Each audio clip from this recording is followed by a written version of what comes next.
I guess I'm filming tomorrow. He's asleep now. So anyway, this is another episode of us talking about the exciting cross-continental troll bug race. Blah, blah, blah, blah, blah. Here's the image. Anyway, here's a report on our little Eevee with a cowboy hat. Sorry about the needle. He's got his little ribbon that's going to be sorted out by the Megan. Thank you. And he will be ready to go. The tag is ready and has been activated, and that means I've decided on a name. Based on your comments, I have decided that the name of our little Eevee shall be Morley, after the Michelson-Morley experiment. The reason I picked that name is because the Michelson-Morley experiment is related in the development of special relativity.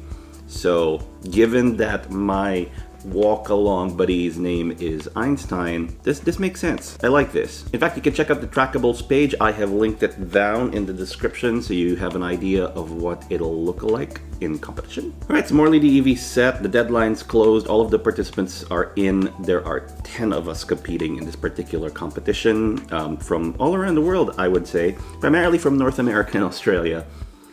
Representation, right? All of our recipients have been assigned randomly, and we'll go into goals for a second, but we have also been assigned a random goal. So each of us wrote in a goal that was randomly assigned to people, and so yeah, we're gonna have a random goal. I'll get into how goals matter in a bit. But this video is going to help hopefully explain the rules of what's going on, just so you can track stuff. And when the points start coming through and I start doing videos on that, you'll kind of have an understanding on where that comes from. So what's next? I've got Morley almost ready to go, and once he's good to go, we will ship him, and he has to be shipped out by April 27th. And that's because on May the 17th, which by the way is National Pizza Party Day, I'm ready for this. That is when the Trackables launch. There's going to be a little bit of leeway as everybody gets it together. It is a Friday, the 17th of May. So there's just gonna be a little bit of leeway to allow everybody to launch it properly. The ultimate goal of all of these Trackables is to accumulate as many points between May 17th and July 25th. Which is when the race ends. July 25th, by the way, is National Hot Fudge Sundae Day. It's not where I live, but I will probably have one in celebration.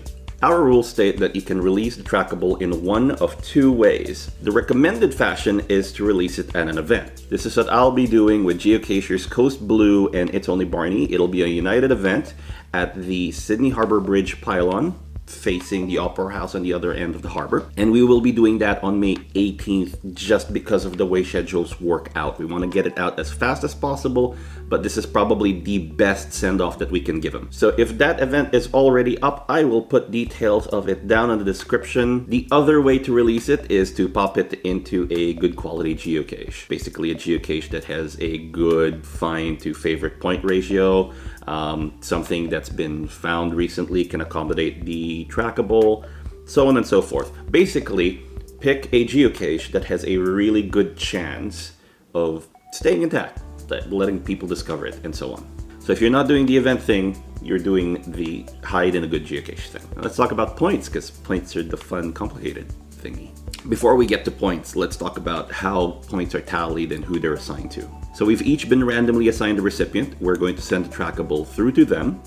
In return, we will be receiving a Trackable from somebody else, and we will be releasing it. That Trackable still belongs to its original owner. So any points it earns on its journey goes to them, not us.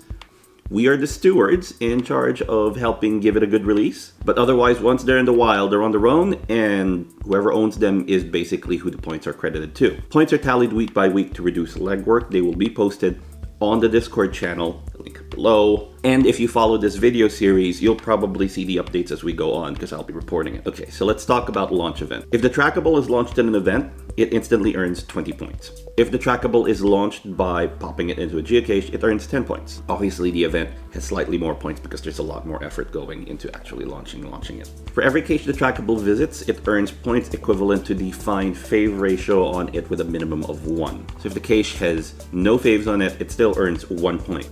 But if it has 6 finds, say, and 6 faves, that's a 100%, fine fave ratio, it earns 100 points. That's an incentive to pop it into geocaches that actually have really high percentages. So good caches generally, really well done creative caches, trackable hotels, that sort of stuff. Every time the trackable attends an event that excludes the first event, it earns 10 points. Every time the trackable changes hands to a unique user, it earns 10 points. Every time the trackable receives a log or an update that features at least one photo, it earns 5 points. The trackable earns 1 point for every 100 kilometers it travels, up to a maximum of about 100 points. That's about 10,000 kilometers, so that's pretty far. And obviously we're going to be reducing the straight line distance between the sender and the recipient, because, you know, that's pretty far if you're sending from the US to Australia and vice versa. Okay, in addition to all of those main point earners, there are bonus goals if your trackable meets the global goal we set for the race. And that global goal is visit anything considered the world's largest or one of Australia's big things. Because Australia is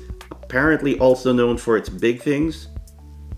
When it meets that global goal, it earns 50 points. It cannot earn that bonus again. If it meets its randomly drawn goal, it earns 100 points. It cannot earn it again, even if it meets the goal again. I am checking to see what the random goals for my particular one was. Mine was photograph me at an event with other geocachers. That's not too hard. Okay, trackable race nightmare. If it goes missing. If it's reported as missing, it earns 25 points as a last gasp award. Yes, I totally understand. Not all trackables are going to be safe throughout this race. Some will fall, or go missing, or get collected. You know, it's an unfortunate but actual condition that happens to trackables in the hobby. If a trackable returns to its owner and is not released again for the duration of the race, it earns a 100-point Welcome Home Award. If a trackable manages to visit North America, South America, Europe, Africa, Asia, and Oceania, it earns a 100-point World Tour Award. I'll be very impressed if a trackable in our race manages to pull that off in 2 months. So what happens on July 25th? Well, we all celebrate the fact that we have surviving trackables, fingers crossed. And on July 26th, all of the points will be tallied to declare an overall winner. There's actually 3 different categories of winner here. The grand prize winner is the trackable that collects basically the most amount of points, does all of the activities, is active, gets photographed, that whole thing. Trackable who travels the farthest is given the most worldly award. That distance is measured in terms of kilometers traveled. And the trackable that first goes missing is going to be given a Life for the Cause memorial tribute. The winner of the grand prize is going to get a number of caches planted in honor of themselves, or the trackable planted by all of the other participants. They get a special role in the geocaching Discord server. I don't think that equates to mod permissions, but it's fun to have. And a bunch of tags. The owner of the trackable that travels the furthest is going to get a different batch of tags. And also an airline pin of their choice from me. By airline pins, we're talking about stuff like this. This is a Singapore Airlines pin. I'm a big fan of that airline. I love traveling with them, so that's my personal pin. But if somebody wins it, they get a pin of their choice. Hopefully I can find the airline. And finally, the trackable that goes missing first gets a memorial tribute cache by the winner of the grand prize. I think that's really fitting. They gave their existence so that the other one might win. What am I talking about? And they also get a set of tags. So, you know, there's all of this stuff going on. I think it's a nice way for the community to come together over a really good event. I think it's really interesting. Once the entire trackable race is over, change the description. Ask them to come home. Do whatever you want. The trackable is yours. It's free. It's in the world. It's done race. And the point of this whole thing is I'm really excited for this trackable race, right? Morley's getting ready. I'm really happy to send him over. So, hoping for good weather on launch day, looking forward to this whole thing. And if you want to keep track with what's going on with Morley and the other trackables, please subscribe so you get updates. Apparently YouTube has this little bell thing on yonder. All right, until the next video, see you later. Okay, I think we're done. You can tell it's a different filming day because the sun's in a completely different position. And also I'm wearing a completely different shirt.